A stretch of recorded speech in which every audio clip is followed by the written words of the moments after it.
Majda, povej, kako si ti predstavljaš, da bi v tem filmu Seks v mestu te prijateljice, namesto teh prijateljic bili moški? Kako bi ta film izgledal? Ne bi priznali, da iščejo dekle na ta način kot te. Ona je pač odkrito govorijo o tem, da kdo, zakaj in kako je njihov predmet želja in kako ga bojo tudi dosegli.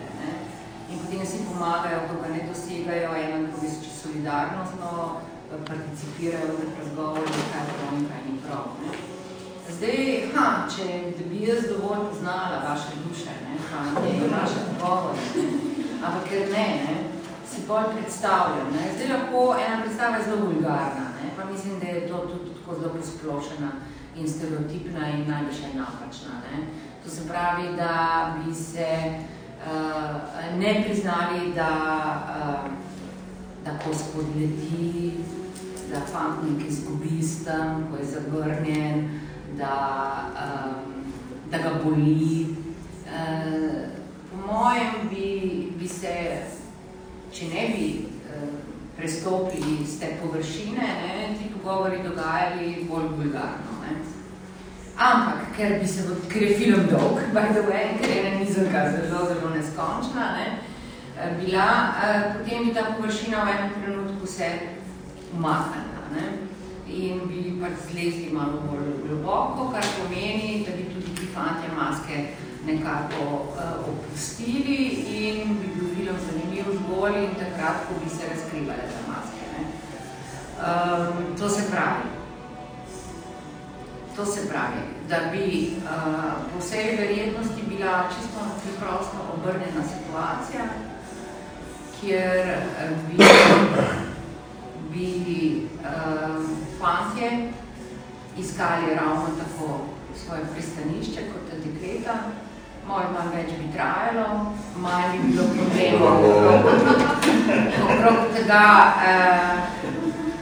kar je pri ženskah, seveda je tudi pritrk, ključno vprašanje, ali bi je zadnja ura, to se pravi otrok, in ali je otrok tista realizacija, ki mogoče je tako pomembna, da tudi moškega potem ne rabiš zraven in virno in varno imeti.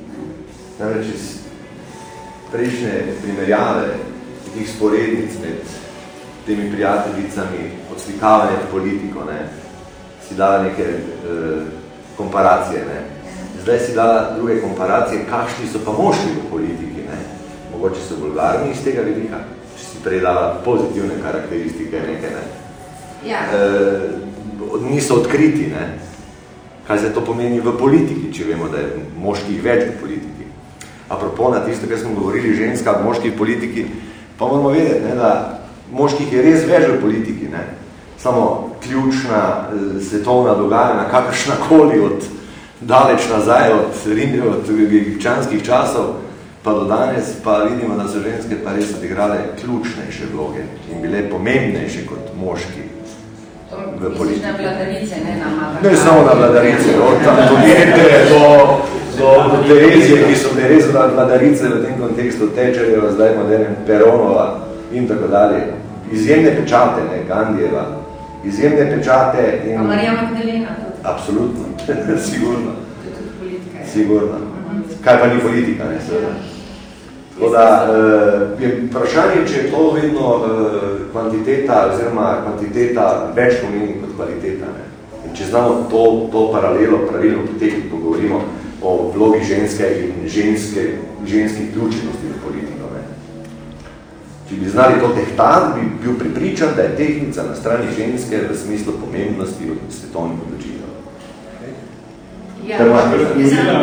En kratek metlic. Zdaj, jaz bom, ali ne mogoče mi je govoriti v prvi osebi množine, govorim o ženskah kot vidiki.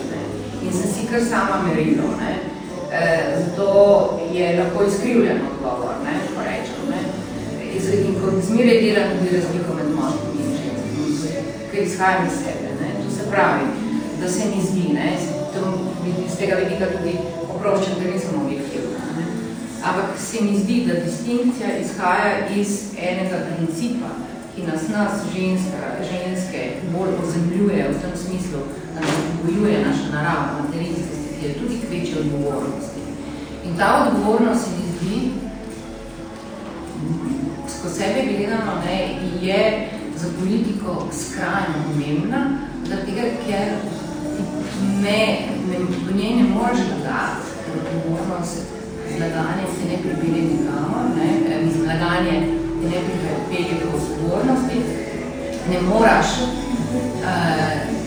delati ovinkov, moraš tudi in ne smeš ali ne znaš in ne moraš tudi potlačiti emocijo. In v življenju vendarle brez